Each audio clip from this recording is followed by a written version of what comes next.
Hey friends, it's Pastor Amanda, and today you get to look at one of my very favorite stories from Scripture. This is the story of Lazarus, and if I were to sum up this story in one phrase, it would be a story of hope found in the most hopeless of places.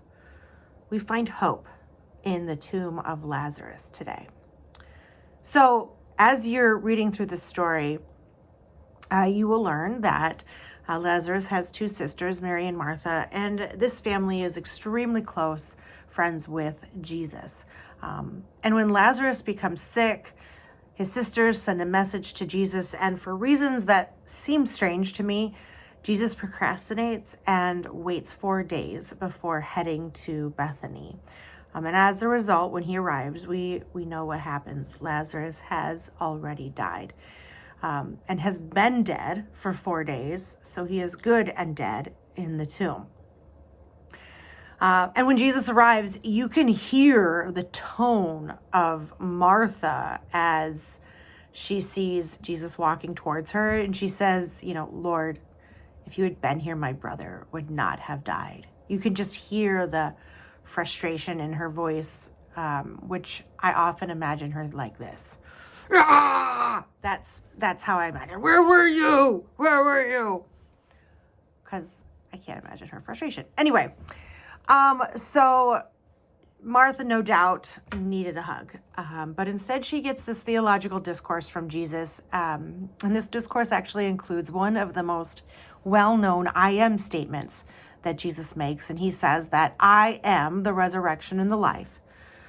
Those who believe in me will live even though they die, and whoever lives and believes in me will never die. Perhaps foreshadowing for what he knows he is about to do for Lazarus, but also it is a powerful faith statement for us as well. And often I hear this particular passage read at funerals or even for confirmation passages as well.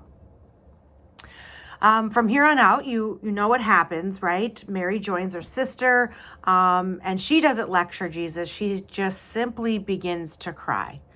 And she starts crying with a lot of other people who are there. And what I think is really remarkable is that we also hear that Jesus cries with her. And what I think is remarkable is Jesus knows that Jesus is going to raise Lazarus from the dead. He does. But yet he still cries with his friends. And I think that speaks to Jesus's heart. Jesus has empathy. Jesus feels their pain and cries with them. And I think this says a lot about who Jesus is and the man that we worship. Jesus feels. Jesus's emotions are real. So Jesus in the final scene is taken to the tomb, and Jesus expresses to have the tomb open. Now, you have to remember, this would have been gross, friends. This is gross. Lazarus has been in there for 4 days, and that tomb has collected a stench. And Jesus tells them to open it. So I could almost imagine the reluctancy of those men who have to move the stone away. Like, what is Jesus up to? But we know what Jesus is up to because Jesus calls to Lazarus, and Lazarus comes out of the grave. After being good and dead for 4 days, Lazarus is resurrected.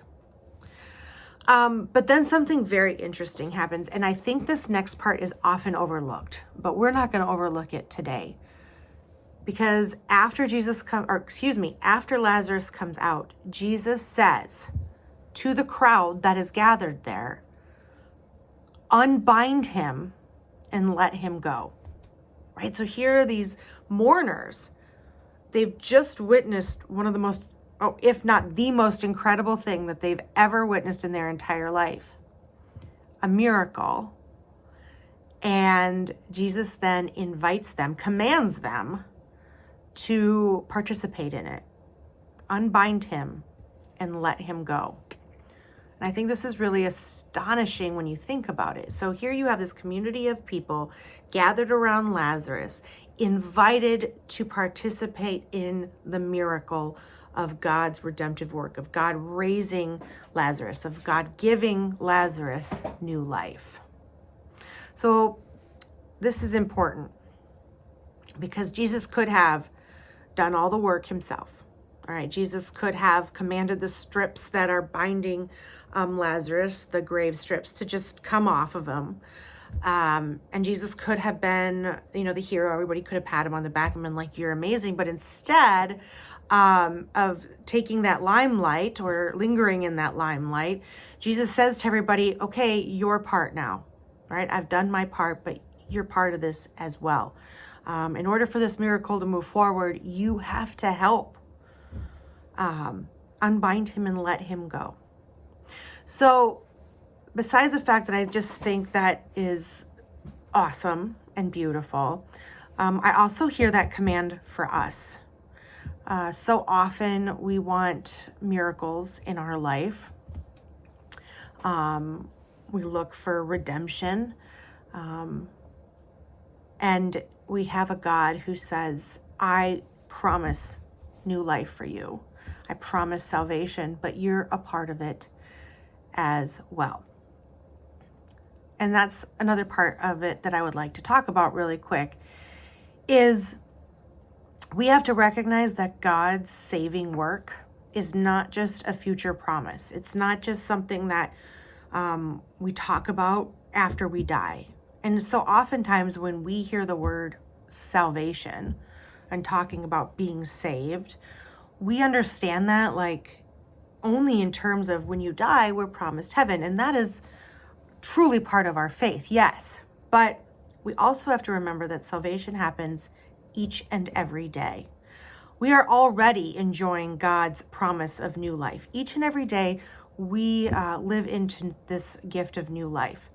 And because that we can trust that God's promise of new life is now and in the future, we are free then to participate in ways like caring for our neighbor, caring for creation, responding to the people's needs around us, seeking to help people who are hurting, and basically infecting others with our contagious hope. And that's the process of unbinding others. Unbind him and let him go is our command today. God does the heavy lifting of giving new life. We participate in that part, or in the unbinding as well. So what does that look like today? So we have to look around. What challenges, what opportunities do we see around us? Where can we claim God's resurrection promise and power now, making a difference in someone's life? And it doesn't have to be huge, though it might be. It doesn't have to take a long time. It doesn't have to be spectacular. We get to trust in the fact that hope abounds. Opportunities to unbind others and help others is all around us. And it does make a difference. Communities that practice the act of unbinding one another truly make a difference, and the differences are measurable. Studies have shown that being around supportive and caring people can actually change your brain chemistry. They believe that when you are surrounding yourself with people who care, when people who empathize with your pain, with people who show up and tell you you're worthy of being loved, that you are enough, and that offer their support when you're hurting, when you're sad, well, it shows that the serotonin in your brain increases. That's a happy hormone, and it helps stabilize moods. And scientists believe that this is because we are hardwired to be around people. And I think that's what makes this whole COVID thing so hard, is we're not able to have the same presence with one another that our bodies so crave. Because it is necessary for people to connect with others in deep and emotional ways. This is how we unbind one another from those things that keep us in the tomb. When I think of This story, I think it's interesting that our author, John, and the meat of this story takes place in 2 verses. And yet what you read is 45 verses. And I think that's pretty typical of our author, John, because what matters most to John isn't necessarily the sign, but it's how Jesus interprets it, and it's important about how we respond to it. Lazarus is going to die again, because that's how life works. We're guaranteed that we're going to die. But the community that has been empowered by Jesus in that moment, that community who's been empowered to unbind and set loose the things that keep us from living abundantly, that community is going to endure. And that community has endured until you get community to community, until you go in time, until you get to our community. And maybe in your small groups today, what I'd like you to do is to look around and think of those places where people are bound, where people are trapped, where people are stuck in the choices they make. And I think of people who are bound by things like addiction, who are bound by thought processes that are hurtful, and ways that we can be a part of the unbinding. How can we help people heal from hurts? How then can we help communities heal from hurts? Right now, you don't have to listen to the news for too long before you start to see that our communities are hurting. Racial injustice, poverty, food insecurity. There's plenty of ways that people are hurting. But as a community of faith, and as people deeply rooted in Jesus's love and in the promise and the hope of salvation today, we get to be invited into God's saving work in the ways that we bring life and justice and healing and hope into the world. So those are your things that I want you to think about in your small groups today. Where do you see people bound? Where do you see people in need of new life? Where do you see people in need of healing, or communities in need of healing? And how, as a family of faith here, a community of faith, how do we work to bring hope into that? That's it. Have good conversations. You guys are awesome. Bye.